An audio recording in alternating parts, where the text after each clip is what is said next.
بسم اللہ الرحمن الرحیم۔ قیامت کی نشانیاں۔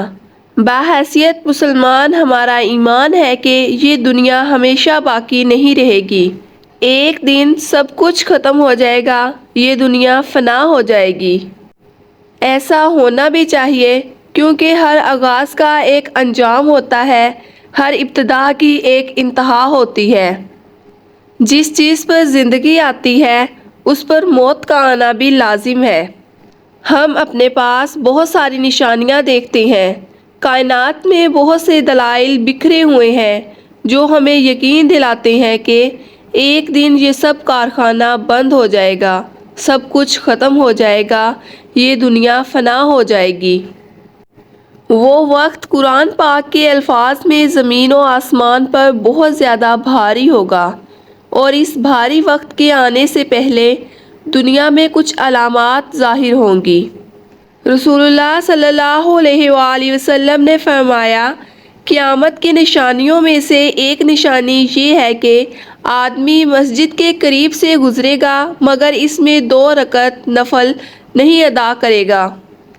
حضرت انس رضی اللہ تعالیٰ عنہ فرماتے ہیں کہ اللہ کے رسول صلی اللہ علیہ وآلہ وسلم نے فرمایا، لوگوں پر ایک دور ایسا آئے گا کہ ان میں اپنے دین کی حفاظت کرنے والا شخص اس شخص کی مانند ہوگا جو آگ کا انگارہ اپنی مٹھی میں تھامے ہوئے ہو۔ دین پر عمل کرنا اتنا مشکل ہوگا جیسے ہاتھ پر آگ کے انگارے کو رکھنا۔ ایک اور حدیث میں رسول اللہ صلی اللہ علیہ وآلہ وسلم نے فرمایا، زمانہ قریب آ جائے گا، لوگوں کے عملوں میں نقص واقع ہوں گے اور لوگوں کے دل تنگ ہو جائیں گے۔ رسول اللہ صلی اللہ علیہ وآلہ وسلم نے فرمایا، بخلی کا عام ہونا قیامت کی نشانیوں میں سے ایک نشانی ہے۔ اللہ کی دی ہوئی بے شمار دولت ہوگی مگر وہ کسی کو اس میں شریک نہیں بنائے گا۔ چھوٹی چھوٹی باتوں پر مائنڈ کرنا، چھوٹی چھوٹی باتوں پر ناراض ہو جانا، چیزوں کو حد سے زیادہ محسوس کر لینا، یہ بھی بخلی کی ایک علامت ہے۔ بخلی صرف دولت میں نہیں ہوتی، بخلی اعمال میں بھی ہوتی ہے۔ رسول اللہ صلی اللہ علیہ وآلہ وسلم نے فرمایا، لوگ سخت اور بخیل ہو جائیں گے۔ ایک اور روایت میں ہے کہ رسول اللہ صلی اللہ علیہ وآلہ وسلم نے فرمایا، مساجد میں زیب و زینت ہوگی، یعنی نمازی تو کم ہوں گے لیکن مساجد بہت زیادہ سجی ہوئی ہوں گی۔ آپ صلی اللہ علیہ وآلہ وسلم نے فرمایا، قیامت اس وقت تک قائم نہیں ہوگی جب لوگ مساجد کو بنانے میں فخر کریں گے اور ایک دوسرے سے مقابلہ کریں گے۔ اللہ پاک کو نماز پڑھ کے خوش کرنے کی بجائے مسجد کو بنا کر خوش کرنے کی کوشش کریں گے۔ آپ صلی اللہ علیہ وآلہ وسلم نے فرمایا، لوگوں پر ایک ایسا وقت ضرور آئے گا کہ وہ حلال اور حرام میں فرق نہیں کریں گے۔ آدمی اس بات کی فکر نہیں کرے گا کہ جو مال اس نے کمایا ہے وہ حلال ہے یا حرام، یا اس نے کس ذریعے سے کمایا ہے۔ آپ صلی اللہ علیہ وآلہ وسلم نے فرمایا، قیامت کے قریب سود عام ہو جائے گا۔ سود کا غبار ہر شخص تک پہنچے گا۔ کچھ لوگ اس میں ڈائریکٹ انوالو ہوں گے اور کچھ لوگ انڈائریکٹ انوالو ہوں گے۔ قیامت کی نشانیوں میں سے ایک نشانی یہ ہے کہ باکثرت زلزلے آئیں گے۔ ایک روایت میں ہے کہ قیامت کے قریب موت کی سخت وبا پھیلے گی، یعنی ناگہانی موت کی کثرت ہو جائے گی۔ قیامت کے قریب تجارت عام ہو جائے گی۔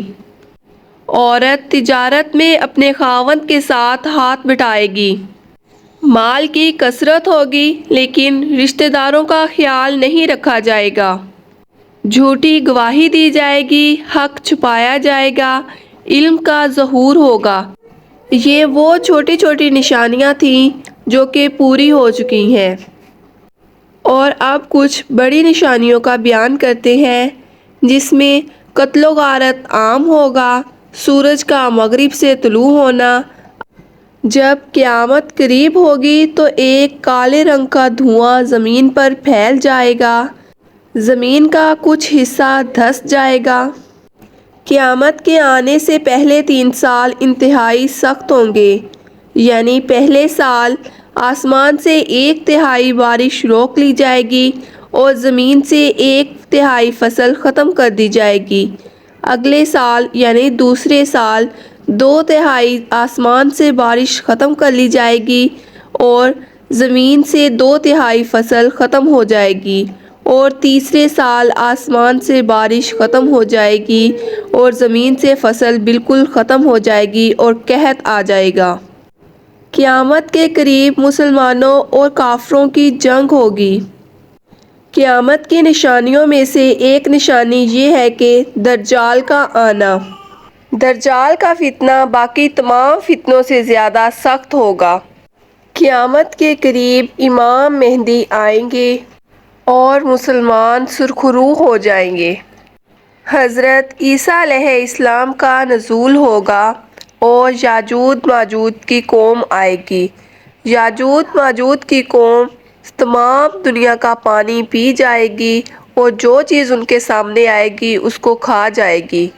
حضرت عیسیٰ علیہ السلام کی بد دعا سے یاجوج ماجوج کی گردن میں ایک ایسا کیڑا پیدا ہوگا جو اس کی قوم کو ختم کر دے گا۔